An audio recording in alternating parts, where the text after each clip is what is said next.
It was a quiet, sunny afternoon in the small town of Brookhaven, a place where the streets were clean, the people were polite, and life seemed predictable. But, as it often happens in life, appearances can be deceiving. On this particular day, an encounter on the corner of Main Street would reveal just how deep some wounds run, even in a town that prided itself on being a community for everyone. In the heart of the bustling downtown area, Samuel Carter, a retired veteran and longtime resident of the town, stepped out of a cafe with a bag of groceries. His face bore the quiet dignity of a man who had seen both the best and worst of humanity during his years of service.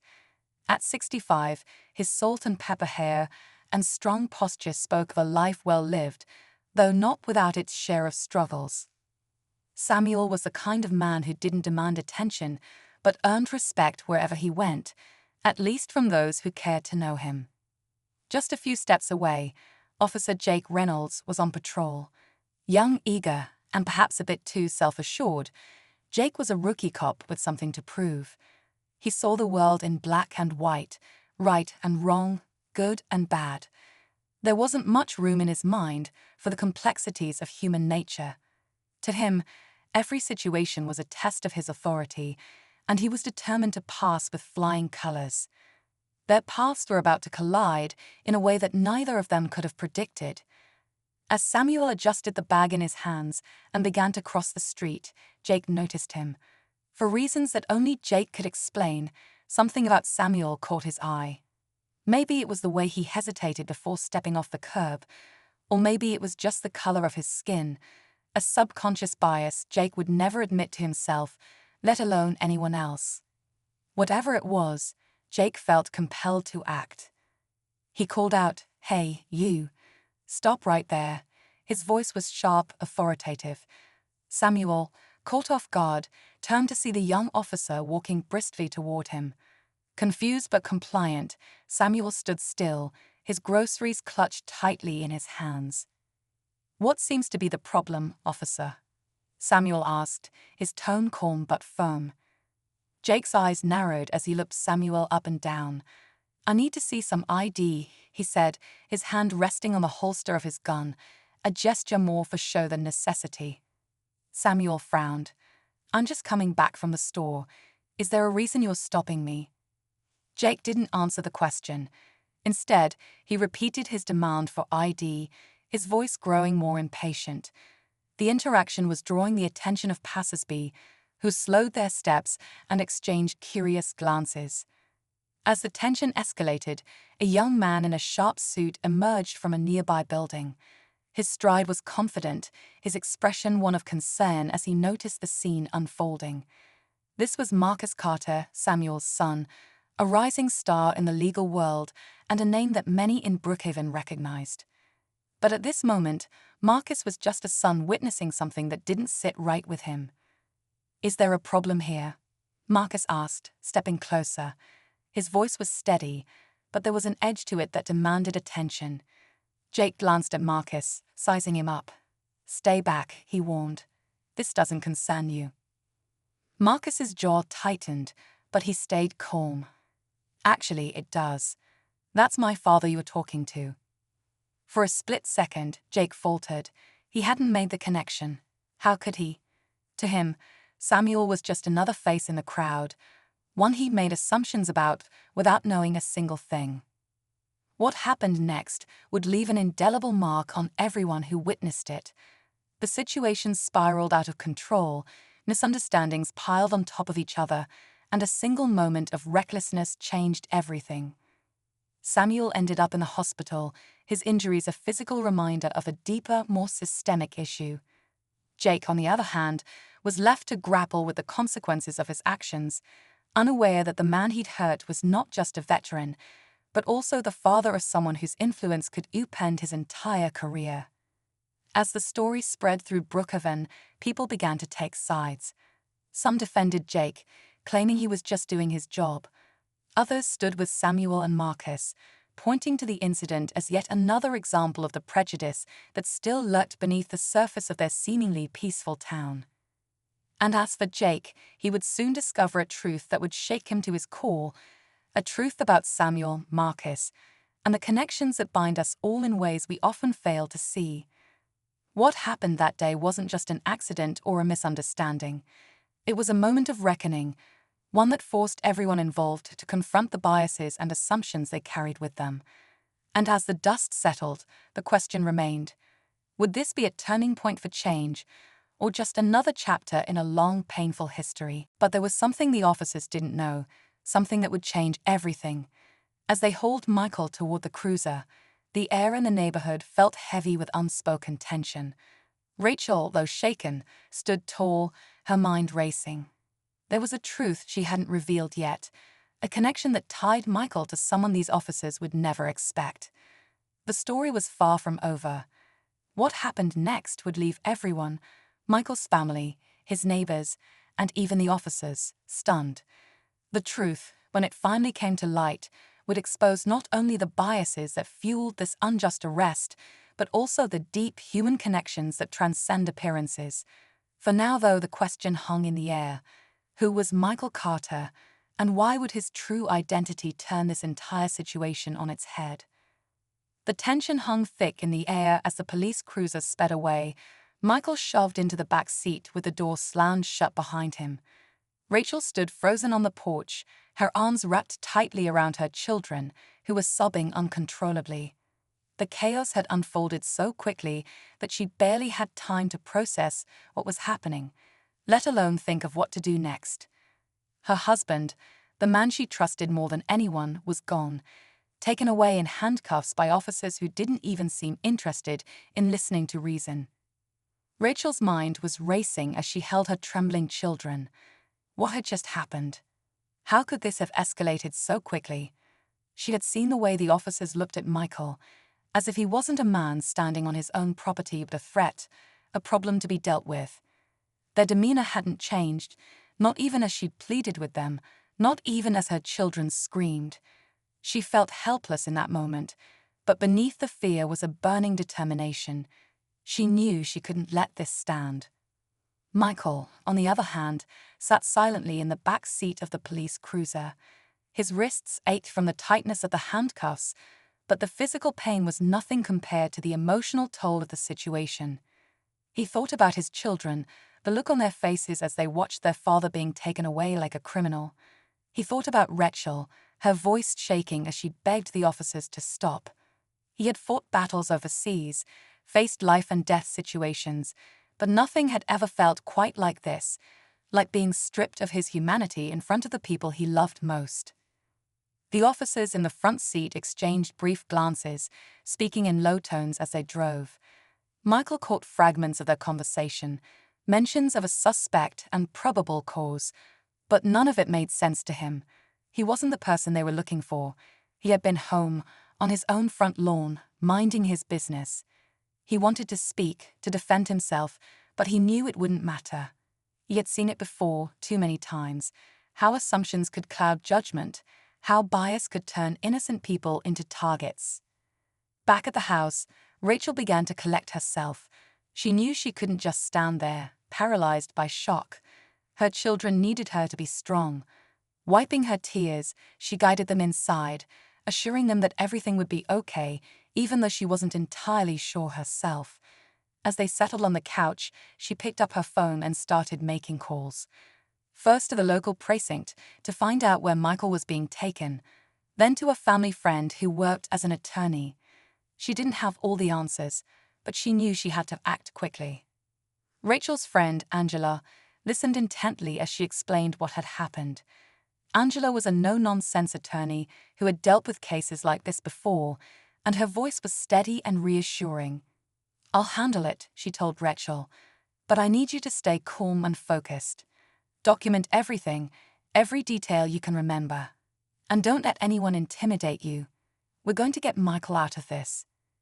Meanwhile, at the police station, Michael was led into a holding cell. The officers who had arrested him didn't seem interested in asking him any more questions. It was as if they had already decided who he was and what he had done.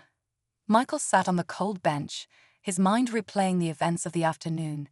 He thought about the irony of it all, how he had spent years serving a country that now seemed to view him as less than equal, less than human. But even in the face of such injustice, he refused to let anger consume him. He had learned long ago that strength wasn't about how hard you could hit back. It was about how you carried yourself when the world tried to break you. As the hours passed, the story began to spread through the neighborhood. Videos of the arrest, captured by neighbors on their phones, started circulating online. The footage was hard to watch.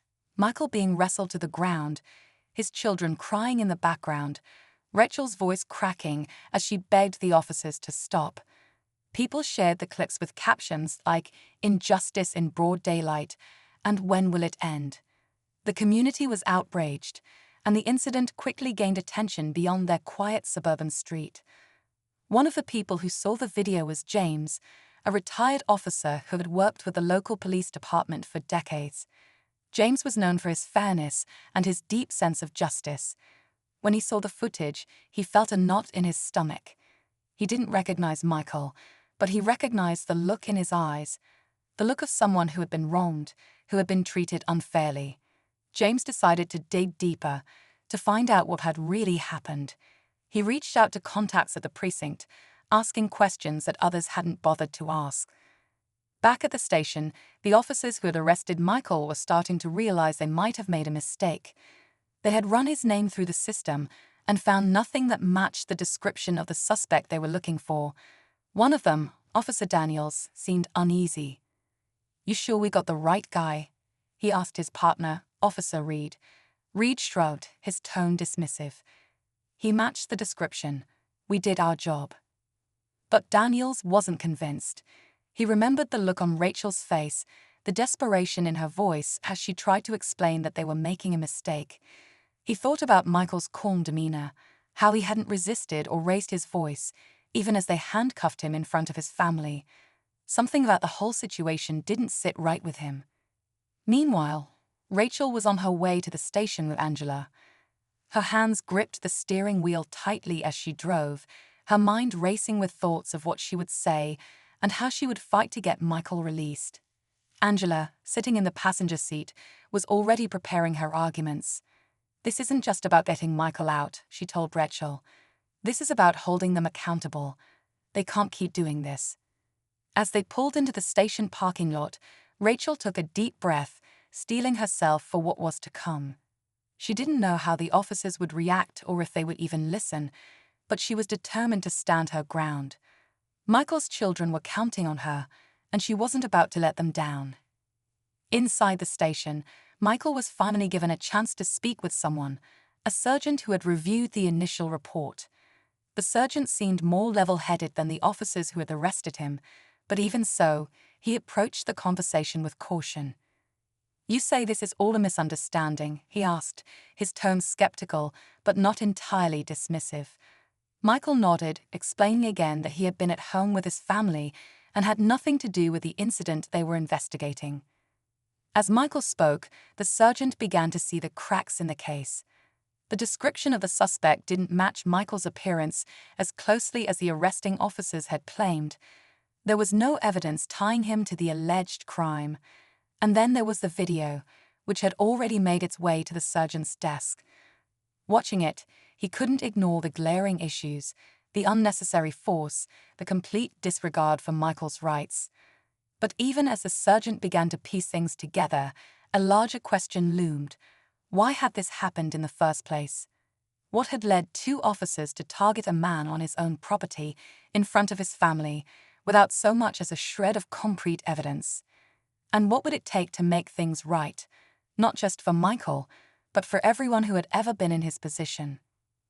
The answers to those questions were far from clear, but one thing was certain: this was only the beginning of a story that would shake the community, challenge the system, and reveal truths that no one, least of all the officers involved, was prepared to face. As Rachel and Angela stepped into the police station, the sterile smell of the place immediately hit them. The faint hum of voices and ringing phones created a constant background noise, but Rachel's focus was razor-sharp. Her heart raced, and her hands trembled slightly as she clutched her purse, but she refused to let fear take over. Angela led the way, her posture confident and her expression unreadable. They approached the front desk, where a young officer glanced up at them, clearly uninterested. "How can I help you?" he asked, his tone mechanical. Rachel stepped forward, her voice firmer than she expected. "I'm here to see my husband, Michael Carter. He was arrested earlier today, and I need to know why." The officer frowned, typing something into the computer in front of him. After a moment, he looked up. "You'll have to wait. He's being processed." Angela, sensing the potential for a standoff, stepped in smoothly. "I'm his attorney, and I'd like to speak to whoever is in charge of this case. Now." The officer hesitated, clearly not used to being challenged so directly. After an awkward pause, he picked up the phone and made a call. Rachel could only hear fragments of the conversation, but it was enough to know that they weren't going to be brushed off easily. A few minutes later, a sergeant appeared, his expression guarded but polite. "Miss Carter, Miss Williams," he said, nodding at Angela. "Let's step into my office." The surgeon's office was small and sparsely decorated, with just a desk, a few chairs, and a wall lined with filing cabinets. Rachel sat down, her hands clasped tightly in her lap, while Angela remained standing, her eyes locked on the sergeant. "I need you to explain why my client was arrested on his own property, in front of his family, with no evidence of wrongdoing," Angela began, her voice cool but firm. The sergeant sighed, rubbing the bridge of his nose. "We're still reviewing the details," he said carefully. "But I'll be honest with you, there are some discrepancies in the report. I'm working on getting to the bottom of it." Rachel's stomach churned. Discrepancies? That wasn't good enough. Her husband had been humiliated, her children traumatized, and their lives turned upside down, and all the sergeant could offer was vague reassurances. She opened her mouth to speak, but Angela held up a hand, signaling her to wait. "Discrepancies," Angela repeated, her tone sharp. "Let me tell you what I see. I see a man who was profiled and targeted because of the color of his skin. I see officers who didn't bother to do their due diligence before making an arrest. And I see a family that deserves answers." The sergeant looked uncomfortable, but he didn't argue. Instead, he leaned back in his chair, studying Angela with a mixture of respect and wariness. "You're right," he said finally. "This situation never should have escalated the way it did, but I need time to sort out the facts." Angela nodded, her expression softening just slightly. "Fine, but I expect transparency, and I want Michael released immediately." As the sergeant made another call, Rachel felt a flicker of hope. Maybe they were finally getting somewhere. But even as she clung to that hope, she couldn't shake the nagging feeling that this was far from over.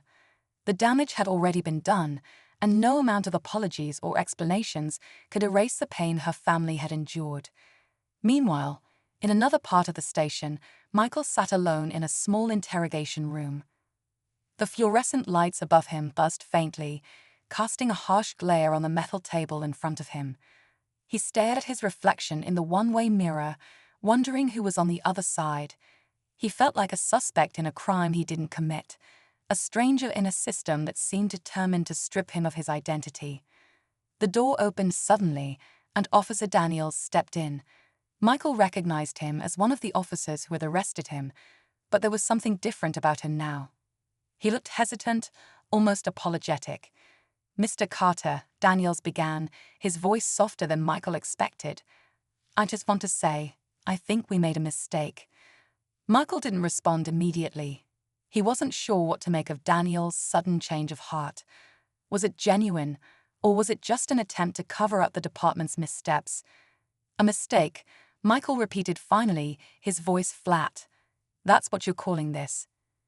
Daniels shifted uncomfortably, his gaze dropping to the floor. "I'm sorry," he said. "I can't change what happened, but I want you to know that I'm going to make it right." Michael studied him for a moment, trying to gauge his sincerity. He didn't want to forgive, not yet, not when the wounds were still so fresh. But he also knew that holding on to anger wouldn't solve anything. As Daniels left the room, Michael leaned back in his chair, his mind racing. He didn't trust the officer's words, But he also couldn't ignore the small possibility that someone in the department might actually care about justice. Still, he knew that any resolution would come too late to undo the harm that had already been done. Back at the house, the neighborhood was buzzing with activity. Friends and neighbors had gathered on Rachel's front lawn, offering their support and sharing their own stories of encounters with law enforcement.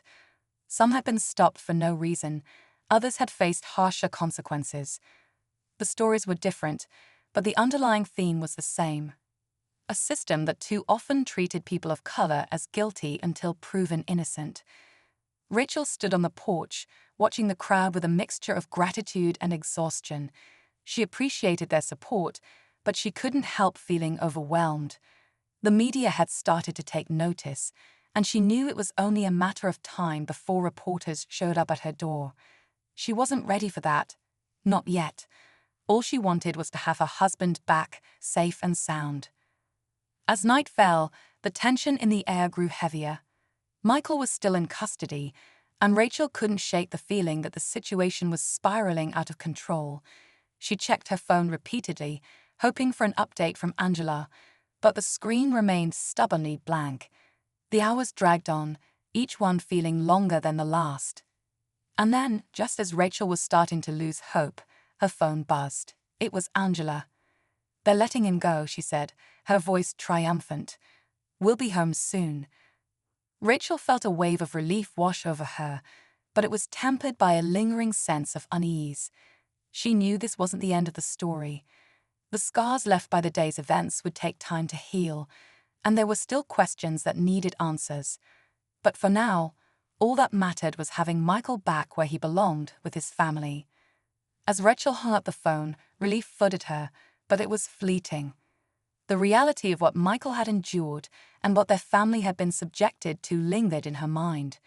She quickly wiped away a tear and turned to the kids, who were sitting in the living room.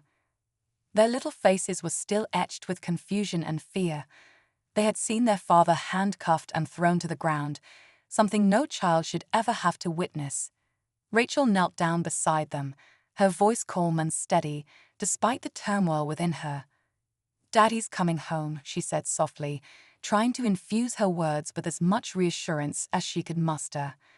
The children's eyes brightened, but Rachel knew the conversation they'd need to have wasn't over. They deserved answers too, but how could she explain a world so unjust in a way they could understand? Outside, the crowd of neighbors had begun to disperse, but the whispers remained. People stood in small groups, their voices low but tense. Some had begun filming earlier in the day, their videos already circulating online. Rachel had seen a few of them, shaky footage of Michael being pinned down, the children crying on the porch, and even the officers looking uncertain about their own actions. The videos had started to draw attention. Rachel's phone buzzed repeatedly with messages from friends, extended family, and even strangers offering their support or outrage. But there were also those who questioned the narrative, skeptics who dismissed Michael as just another man caught up in a routine arrest. Rachel didn't have the energy to argue with them. She only cared about clearing Michael's name and protecting her family. Meanwhile, Angela drove Michael home in her car. The silence between them was heavy, but it wasn't an uncomfortable one. Michael stared out the window, watching the city lights blur as they passed. His mind raced with a mix of anger, exhaustion, and confusion. He hadn't even had time to process what had happened. The officer's words played on a loop in his head, their accusations, the tone of authority in their voices, the moment he realized they weren't interested in explanations. Michael had spent his life serving others, whether it was in the military or within his own community. He had thought his actions, his sacrifices, would shield him from this kind of treatment. But now he couldn't shake the feeling that none of it mattered. All they had seen was his skin. Angela broke the silence. "Michael, this isn't over," she said firmly. "We're going to fight this. They can't just do this and walk away." Michael nodded, but he didn't respond. He appreciated Angela's determination, but he couldn't help feeling weary. He wasn't sure if he had the strength to fight, not tonight. All he wanted was to be home, to hold his wife and kids, to feel normal, if only for a little while. As Angela pulled into the driveway, Rachel rushed out to meet them. Michael stepped out of the car, and before he could say a word, Rachel wrapped her arms around him. It was a tight, desperate hug, one that conveyed everything she couldn't put into words. The kids followed, their little arms reaching for their dad, their tears a mix of relief and lingering fear. For a moment, Michael allowed himself to breathe, to feel the warmth of his family surrounding him. But even as he stood there, he couldn't ignore the eyes watching them. Neighbors peeked through windows or stood at their doors, their curiosity and concern palpable. Inside, Michael and Rachel sat on the couch while Angela began outlining the next steps. "We have a strong case," she said, pulling out her laptop and typing furiously. "The footage from your neighbors is damning, and the inconsistencies in the police report will work in our favor. But we need to be smart about this. They're going to try to protect themselves at all costs." Michael rubbed his temples, the weight of it all pressing down on him. "Angela, I don't want this to become something that puts my family in more danger," he said quietly. "You've seen what happens to people who speak out. The backlash, the threats. I'm not sure I'm ready for that." Rachel reached for his hand, her voice steady but firm. "Michael, they've already put us in danger. They've already crossed a line. If we stay silent, what's to stop them from doing this to someone else?" Her words struck a chord, and Michael nodded slowly. She was right. As much as he wanted to retreat, to shield his family from further pain, he couldn't ignore the bigger picture. This wasn't just about him. It was about justice, about accountability, and about making sure no other family had to endure what they had. The night dragged on as Angela worked on drafting statements and reaching out to contacts who could help amplify their story. Rachel checked on the kids, who had finally fallen asleep, but their faces still showed traces of the day's trauma. She returned to the living room to find Michael staring at a photo on the wall, a picture of him in his military uniform, standing tall and proud. "I thought I'd earned respect," he said quietly, his voice tinged with bitterness. I thought I was different." Rachel placed a hand on his shoulder. "You have earned respect," she said firmly. "But respect isn't something they're willing to give freely. That's on them, not you." As the first rays of sunlight began to creak through the windows, the family braced themselves for what was to come. The videos of Michael's arrest had gained traction overnight, and reporters were already gathering at the end of the street. Angela had been right. The fight was far from over. But for the first time, Michael felt a spark of determination. He wasn't just fighting for himself. He was fighting for his family, his community, and for a future where his children wouldn't have to live in fear. Outside, the world buzzed with speculation and debate. But inside the Carter home, there was a sense of quiet resolve. They didn't know what the coming days would bring, but they knew one thing for certain: they wouldn't back down. The story wasn't over, and the truth had yet to be fully revealed. And as the tension built to its breaking point, one thing was clear: this was just the beginning. As the reporters began to swarm outside, the weight of the growing public attention settled heavily on the Carter family. Michael peered through the curtains, watching as microphones and cameras pointed toward their home. He felt trapped, a man thrust into the center of a storm he hadn't asked for. Angela worked tirelessly, coordinating with legal experts and media consultants, but even her calm resolve couldn't mask the tension in the air.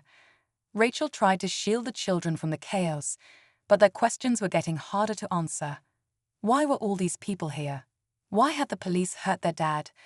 Rachel did her best to simplify the truth, but there was no way to sugarcoat the complexity of their situation. Then came the unexpected twist that would shift everything. Just as Angela was preparing for a planned press conference to address the incident, she received a confidential call from a source within the police department.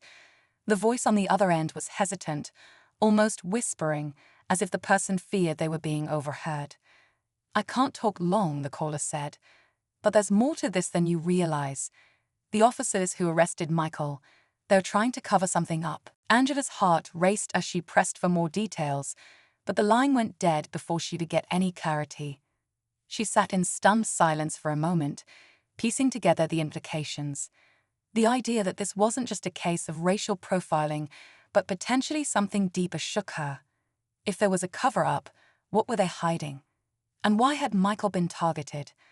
Angela knew she had to tread carefully. If she went public with this information too soon, it could jeopardize their case and potentially put the family in even greater danger. Meanwhile, Rachel noticed Michael retreating further into himself. He had always been a man of quiet strength, someone who carried his burdens without complaint. But now there was a heaviness about him that she couldn't ignore. Late that evening, after the children were asleep, she found him sitting alone in the garage, staring at an old box of keepsakes from his military days. Among the items was a medal for bravery, one he had earned during a mission that had nearly cost him his life. Rachel sat beside him, gently placing a hand on his knee. "Talk to me," she urged softly. Michael hesitated before finally speaking. "Rachel, what if this isn't just about me?" he asked, his voice low. "What if it's about something I don't even know I'm caught up in?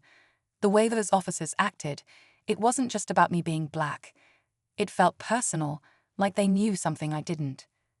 Rachel frowned, trying to make sense of his words. "But what could they possibly have against you? You've lived your life with integrity. You've served your country, your community." Michael shook his head. "I don't know," he admitted, "but I can't shake the feeling that there's something bigger at play."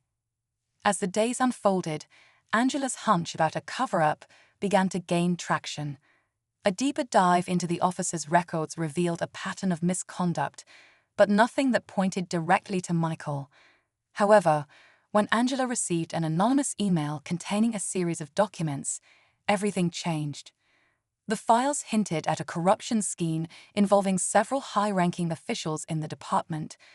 One of the names listed was chillingly familiar, an officer who had been present during Michael's arrest.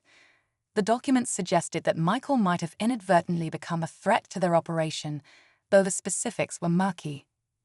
Angela shared the findings with Michael and Rachel late one night, their living room dimly lit as they huddled around her laptop.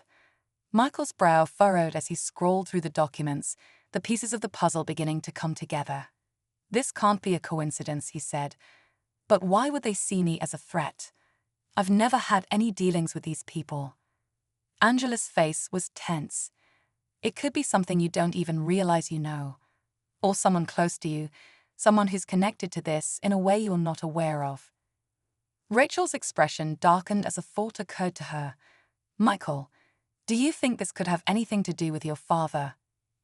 The mention of his father sent a jolt through Michael. His father, a decorated veteran himself, had passed away years ago, but he had always been a man of principle, someone who had stood up against injustice no matter the cost. Could something from his father's past have resurfaced and painted a target on their family? Before they could delve deeper, there was a sudden loud knock at the door. The sound was so sharp and forceful that it made Rachel jump. Michael instinctively moved to shield her as Angela peeked cautiously through the window. A group of uniformed officers stood outside, their faces unreadable. This wasn't the media or concerned neighbors. This was something else entirely. Angela quickly pulled out her phone, recording the interaction as Michael opened the door just enough to speak. "Can I help you?" he asked, his tone calm but firm. One of the officers, a man with a stern expression, stepped forward. "We're here on official business," he said. "We need to ask you some questions about an ongoing investigation." Michael's jaw tightened. "I'll cooperate," he said, "but only with my lawyer present." The officer's eyes flicked to Angela, who was standing just behind Michael. "That's fine," he said, but his tone suggested otherwise. "But we'll be back." As the officers walked away, the tension in the house was palpable. Angela wasted no time. "This isn't just intimidation," she said. "They're trying to rattle you, hoping you'll slip up or back off. We can't let that happen." Rachel turned to Michael, her voice steady despite the fear in her eyes. "We need to find out the truth," she said. "Whatever this is, we have to see it through. For our family, for our kids." Michael nodded, the determination in his wife's voice igniting something within him. The stakes had never been higher, and the danger was undeniable. But one thing was clear: they were in this together, and they wouldn't stop until they uncovered the truth, no matter how deep the conspiracy ran. The following evening, Michael, Angela, and Rachel gathered around the dining table, piecing together the fragments of their findings. The tension in the air was thick, their whispered conversations punctuated by the occasional glance out the window to ensure no one was watching. Michael knew the stakes were higher than ever. He could feel the weight of his family's safety pressing on him, but there was no turning back now. Angela had reached out to a trusted journalist, one who had a reputation for exposing corruption, and arranged a meeting to hand over the documents. But as they finalized their plan, a sudden power outage plunged the house into darkness. The kids screamed from upstairs, and Rachel grabbed a flashlight while Michael instinctively reached for his phone. As he turned on the flashlight, the beam caught movement outside, a shadow darting near the edge of the property. Michael's military instincts kicked in, and he signaled for Rachel to stay with the kids. Angela dialed 911, her voice calm but urgent as she reported the possible intruders. Michael moved toward the front door, his heart pounding but his resolve unshaken. He wasn't going to let fear paralyze him. When the lights flickered back on moments later, the house fell into an eerie silence. Michael opened the door cautiously, stepping out onto the porch. The night air was cold and still, but the sound of tires screeching in the distance caught his attention. He turned just in time to see a black SUV disappearing around the corner. Whoever had been watching them was gone for now. Inside, Angela finished her call and turned to Michael. "They're trying to scare us," she said. "They know we're getting close." The following day, the family met the journalist, an older man named Samuel, in a discreet location. Michael handed over the documents, explaining everything they had uncovered. Samuel's eyes widened as he scanned the pages. "This is bigger than I thought," he admitted. "If this gets out, it's going to shake the department to its core." But just as relief began to settle over them, a group of uniformed officers stormed the cafe, their badges gleaming under the harsh fluorescent lights.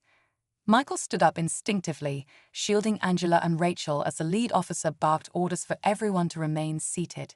It was clear they weren't there for coffee. They were there for the documents. Samuel quickly slid the papers into his bag, whispering, "I'll protect these no matter what." But the officers weren't taking any chances. One of them grabbed Samuel's arm, and chaos erupted. Michael's training kicked in as he blocked another officer's attempt to grab Angela, his movements swift and precise. Rachel pulled the bag away from the scuffle, clutching it tightly as she and Angela moved toward the exit. Amid the chaos, one officer called out to the others, his voice tinged with urgency. "Stop. Stop everything." The command brought the scene to a sudden halt.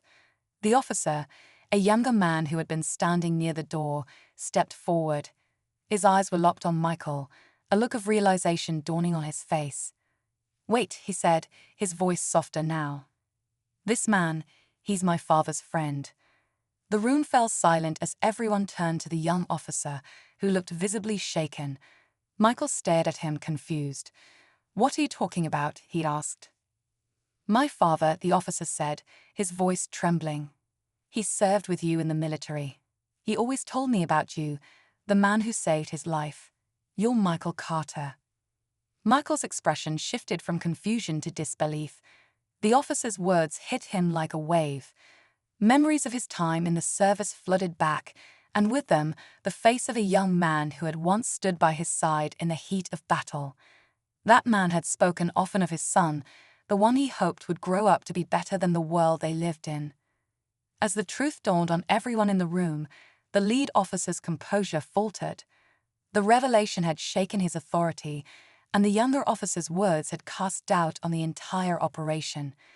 Angela seized the moment, stepping forward with the determination of someone who refused to back down. "This stops now," she said firmly. "You've been exposed. The documents are in safe hands, and the truth will come out." The lead officer hesitated, then signaled for his team to stand down. The tension in the room eased, but Michael knew this wasn't over. The fight for justice had only just begun. In the days that followed, Samuel published a series of explosive articles exposing the corruption within the police department. The officers involved in Michael's arrest were suspended, and an internal investigation was launched. The younger officer who had recognized Michael became an unlikely ally, providing testimony that further incriminated those responsible. Michael's name was cleared, but more importantly, his story ignited a broader conversation about accountability and systemic injustice. As the dust settled, Michael stood on his porch, watching his children play in the yard. Rachel joined him, slipping her hand into his. "We made it through," she said softly. Michael nodded, his gaze fixed on the horizon. "We did," he replied. "But the work isn't done. Not for us, not for anyone who's still fighting." Rachel smiled, her faith in him unwavering. They had faced the storm together and emerged stronger, their resolve unbroken. And though the scars of their ordeal would remain, so too would the lessons they had learned and the hope they carried for a better future. In the weeks that followed the revelations, the town underwent a transformation that no one could have anticipated. Samuel's articles spread far and wide, shaking the foundations of the local police department. Public outcry was swift and loud, with protests filling the streets as the community demanded accountability. People who had long remained silent about their own experiences began to speak up, their stories adding fuel to the growing movement for change. Michael and his family became symbols of resilience and courage. Though the ordeal had left them shaken, it had also brought them closer together. Angela took on a more active role in organizing community meetings, helping others understand their rights and how to advocate for themselves. Rachel, inspired by her parents' strength, started a blog to document their journey and share resources for families facing similar struggles. Her words resonated with readers from all walks of life, sparking conversations far beyond their small town. Meanwhile, the police department faced an uphill battle to regain the public's trust. An independent investigation uncovered years of misconduct, leading to the resignation of the police chief and the firing of several officers implicated in the scandal. New leadership was brought in, and steps were taken to implement reforms, including mandatory bias training and the establishment of a civilian oversight board. It was a start, but everyone knew there was still a long way to go. The young officer who had recognized Michael, Officer Brian, became a pivotal figure in the department's efforts to rebuild. He publicly apologized for his role in the incident and worked tirelessly to bridge the gap between law enforcement and the community. Michael met with him several times, their conversations often difficult but always honest. Though forgiveness didn't come easily, Michael saw potential in Brian, a glimmer of hope that change was possible, even within the system that had wronged him. One evening, as Michael and Angela sat on their porch watching the sunset, they reflected on how far they had come. The scars, both physical and emotional, were still there, but so was a sense of purpose. Angela turned to Michael, her eyes filled with determination. "We've been through so much," she said, "but we're still standing, and we have a chance to make things better, not just for us, but for everyone." Michael nodded, his gaze fixed on the horizon. "It's not just about us anymore," he said. "It's about the people who came before us and the ones who will come after. If we don't fight for change, who will?" Their conversation was interrupted by the sound of laughter from the yard, where their children were playing. For all the pain and struggle, moments like this reminded them of what truly mattered. Their family had endured, and in doing so, they had laid the foundation for a brighter future. Months later, the family attended a town hall meeting where community leaders, activists, and law enforcement gathered to discuss the path forward. Michael was invited to speak, and though he hesitated at first, Angela encouraged him.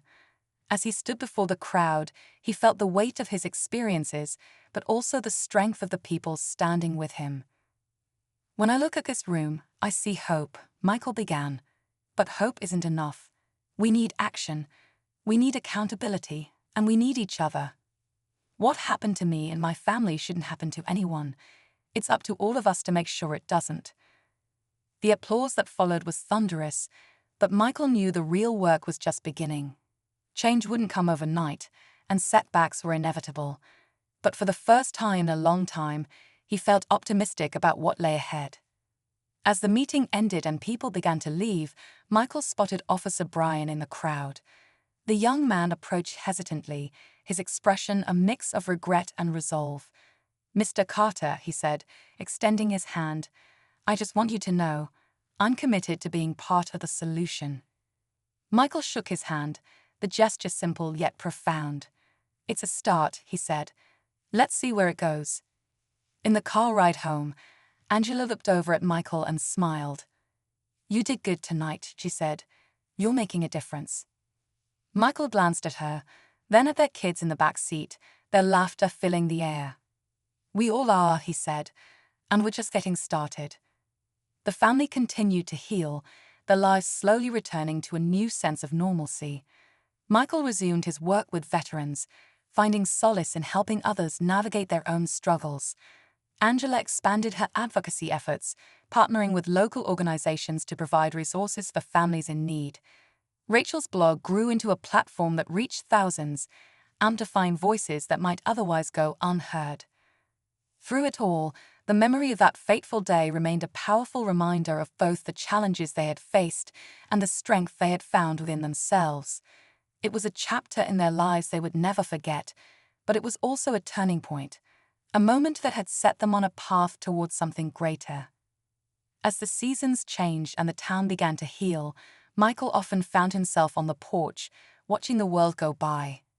The scars were still there, but they no longer defined him. Instead, they served as a testament to his resilience and a reminder of the work that still lay ahead. One evening, as the sun dipped below the horizon, Michael turned to Angela and said, "We've come a long way, haven't we?" She nodded, her smile soft and full of pride. "And we're not done yet." With that, they sat in comfortable silence, the weight of their journey giving way to a quiet sense of peace.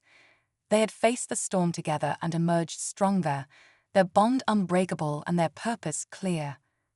The road ahead wouldn't be easy, but they were ready for whatever came next.